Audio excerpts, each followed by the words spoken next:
উত্তর পূর্বে রাজ্যে ত্রিপুরাতে এবার সিপিআইএমের বিশাল মিছিল। নির্বাচনীয় ভোট প্রচার একেবারে শুরু। সকাল থেকে ডোর টু ডোর।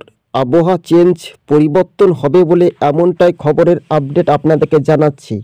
প্রাক্তন মুখ্যমন্ত্রী মানিক সরকার তিনি 10,323 চাকুরি নিয়েও মুখ খুলছেন সরাসরি। কেননা তিনি বলছেন এই বেকার যুবদের পাশে দাঁড়াবে কে, অর্থাৎ সরকার ক্ষমতায় থেকেও কেন দরকার নেই, এটাই প্রশ্ন সিপিআইএম রাজ্য নেতৃত্ব।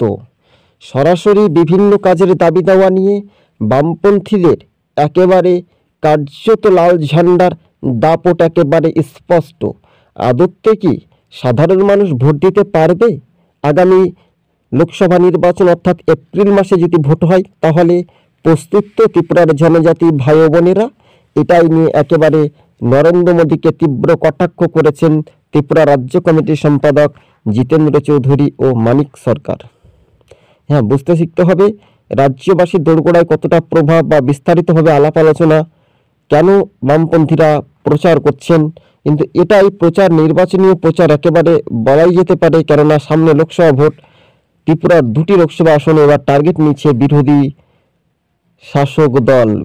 ও শাসক দলগুলি। তাহলে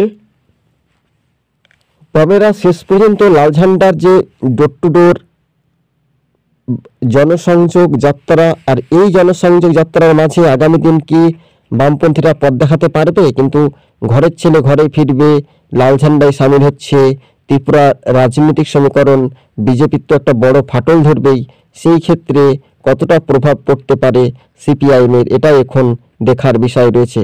এই মুহূর্তে সবচাইতে বড় খবর, ত্রিপুরাতে এবার মানিক সরকার ও জিতেন্দ্র চৌধুরীদের নির্বাচনী প্রচার।